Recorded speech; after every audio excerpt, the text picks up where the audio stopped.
Many people talk about the mind, body, and soul connection, but did you know that we actually have a fourth part to our humanness? We are mental, physical, spiritual, and emotional.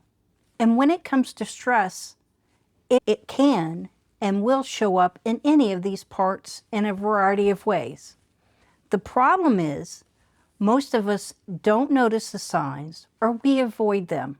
And it may not feel like stress or what you think stress is, but overthinking, anxiousness, heartbreak, confusion, hopelessness, anger, and many others are all signs that your life or situation is stressful, or you're in a stressful situation. And when we avoid these, or worse, stuff them down, they don't just disappear. They get louder. That's when we find ourselves unable to make decisions, spinning in circles, falling into panic attacks, or even experiencing physical health issues like heart problems until we finally listen. Today, I'll show you how stress looks and feels in each part of your being, the signs you may be avoiding it, and how to bring yourself back to peace. Hi, I'm Sheila, a certified stress management coach, here to help you stress less and find more peace. Before we dive in, let's take a minute to calm your nervous system together. We're going to breathe in for 5.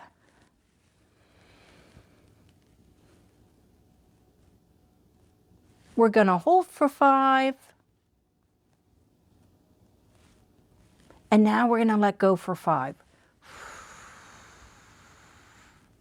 Do you feel how even one breath begins to shift your state? How your nervous system starts to settle? If not, that's okay. Sometimes stress doesn't release that easily, especially when it hides deep within different parts of us.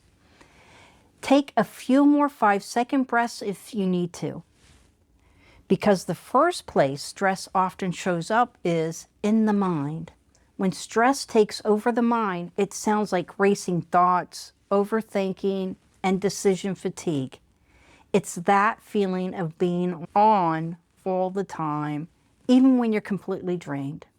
Avoidance coping here might look like scrolling endlessly on your phone to escape your thoughts, binge watching shows, or using caffeine to power through brain fog. But the more we avoid our mental stress, the heavier it becomes. To reduce it, give your mind a safe outlet. Journaling helps release the swirl of thoughts.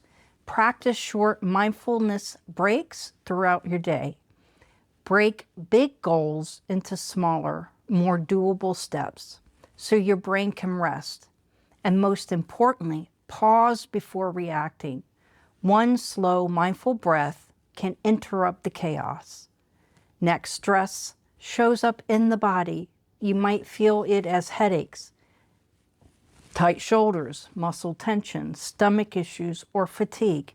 Sometimes it's chronic pain that just won't go away.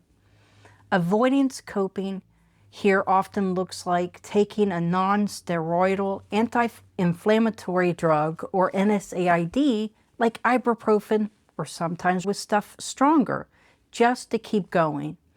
Instead of resting or allowing the body to heal or ignoring sleep needs, convincing yourself you don't have time to slow down. But when we push past our pain, that pain becomes a stressor itself. One the body can no longer carry quietly. To reduce it, listen to your body instead of overriding it. Stretch, walk, or do light yoga to release tension.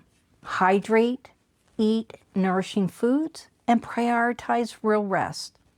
And when your body asks for it, stillness, give it permission to rest without guilt.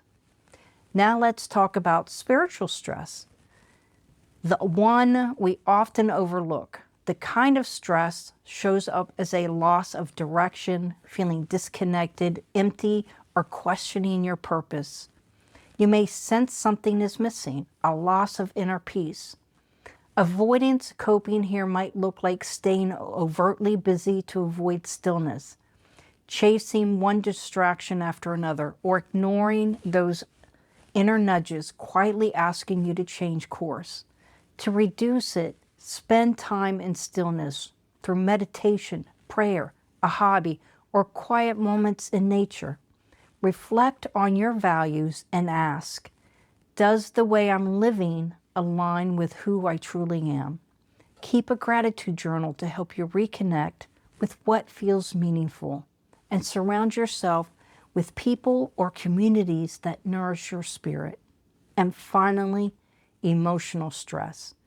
This one often hides behind irritability, frustration, sadness, or that constant feeling of being on edge. Avoidance coping might look like bottling up your emotions, saying, I'm fine, when you're not, or numbing yourself with food, alcohol, or shopping, just to name a few. But emotions don't disappear just because we suppress them. They store in the body and eventually spill over. To reduce it, name your emotions instead of burying them. Say to yourself, I feel anxious. I feel sad. Talk to someone you trust, a friend, coach, or counselor. Express what you feel through art, coloring, journaling, or movement. And practice self-compassion, reminding yourself it's okay to feel deeply or to have any emotions at all. When we avoid stress, whether it's mental, physical, spiritual, or emotional, it doesn't go away. It builds quietly beneath the surface until our body, mind, emotions, or life forces us to stop. But the moment we recognize it, we can choose differently. Peace isn't about pretending stress doesn't exist. It's about listening to it and caring for what it's trying to show us. So which part of you, mental, physical, spiritual, and or emotional, is asking for your attention today? Comment below. If you like this video, be sure to catch my next one where I'll share more tips, tools, mantras, and lessons to help you release stress, no matter where it shows up. Remember to like, subscribe, and comment. Curious how stressed you really are? Take my free How Stressed Are You test. Or if you'd like to see exactly which part of stress is showing up, download my free guide, 7 Steps to Discover the Deeper Why Behind Your Stress. Ready for a relaxing mental and physical break? Explore my calming puzzle and coloring books for focus and peace, available now on Amazon. And if you love natural wellness, try Simply Earth essential oils and soaps. All the links are in the description and the pinned comment below. In peace, and until next time.